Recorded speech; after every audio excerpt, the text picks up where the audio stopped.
Please accept my apologies for not providing more regular updates. It's been a combination of no internet and, quite frankly, I've just been too tired.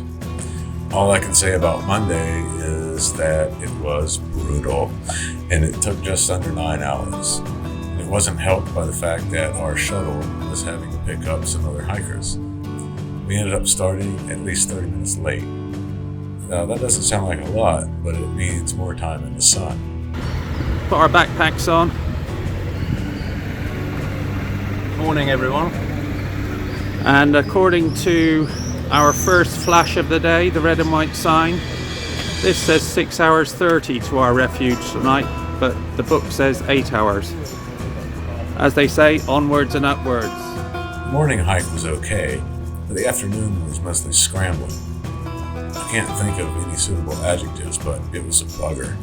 The cramped twinges I felt during the day developed into full cramped spasms that night, not only in my legs, but in my hands as well. It was from the scrambling.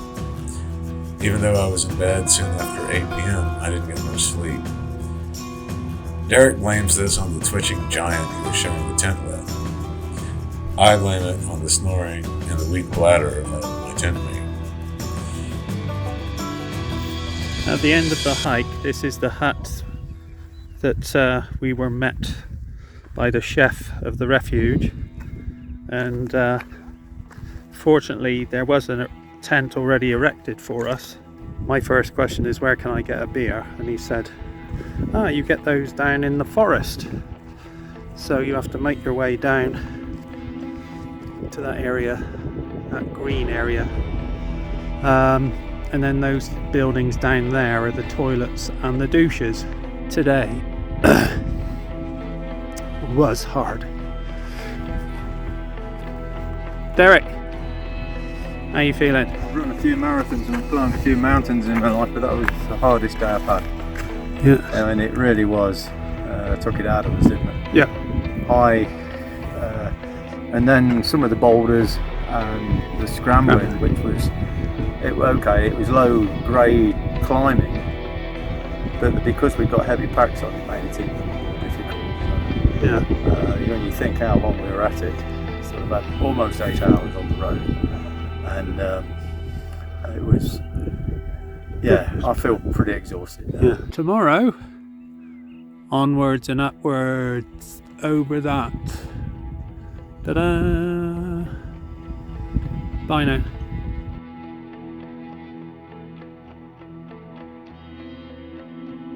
Day 2, which was Tuesday, we were determined to be on the trail early, so we woke at 5 a.m. The refuge provided breakfast, bread, jam, yogurt, and a biscuit. They also provided a packed lunch of couscous with slivers of onion, pepper, and corn, plus biscuits and apple puree. The ideal protein diet sounds good now. We were on the trail at about 7 a.m. Day 2 was supposed to be easier, but it didn't seem so. Not so much scrambling, but probably as a result of aching limbs from yesterday, it felt just as hard. We're finishing at about 5 p.m.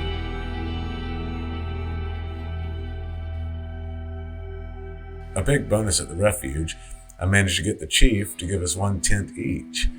I think he looked on Derek with pity, having to share with me. There's not enough room diagonally for 6 feet 4 inches. I was in bed at 8:30 p.m. and up at 5 a.m. That meant a good night's sleep for us both. Both nights, Monday and Tuesday, we were served pasta for the main course. Now I remember why Derek lost so much weight on the G10. He's a picky eater. Enough for now. I'm sending this message from bed, taking a break before dinner. He said they are currently at 1,650 meters at 9:45 a.m. They started hiking that morning at 6:50 a.m. We should reach the highest point for the day soon. I've been too tired to write daily reports. This morning the hike was very steep and we crossed exposed slabs of granite, fortunately with chains or wire rope attached for safety. That's Calvé in the distance, as you can probably guess. We started hiking at 6:50 this morning, and we've just got to this little area here where there's a lake, and according to the book we're supposed to arrive here 3 hours later, so we haven't done too bad. What's hard for us though is you think you've got to the top and then you've got all that to go up as well. This scrape on Mike's leg is what he calls the result of a controlled slide. This scrape on Derek's arm is what he calls the result of one of his 5 snowballs. One he describes as a spectacular dive that did not win points for artistry, and there was no splash. Good afternoon, Mr. Mike and Mr. Derek. We're from Easton Primary and we want to say this. We hope you're okay, Mr. Mike and Mr. Derek. Derek has forwarded a message from Susie Bodden, who says that she talked her board into supporting the walk to the tune of $5,000.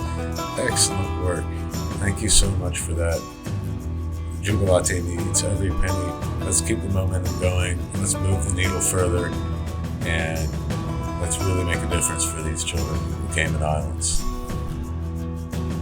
If you want to be part of this adventure and support Mike and Derek on this trek, there's a number of ways that you can help. You can, first of all, subscribe to the Rotary Club of Grand Cayman's YouTube channel so that you receive further updates, and you can like the updates that appeal to you most. Remember, subscriptions and likes are contagious. The more we get, the more exposure these videos get, the more exposure this trip gets, and the more that helps Jubilate. You can also share these posts with anyone and everyone that you know on YouTube or Facebook or other social media.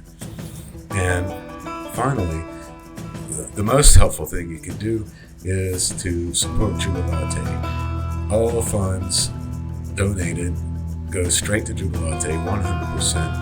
The trip is funded entirely by Mike and Derek on their own, so all the money that gets donated goes straight to Jubilate, and therefore it goes straight to the future leaders of the Cayman Islands, the children who are in that after-school program and who are benefiting from it so much. Thanks for tuning in. I'll send out another update as soon as I hear from Mike and Derek.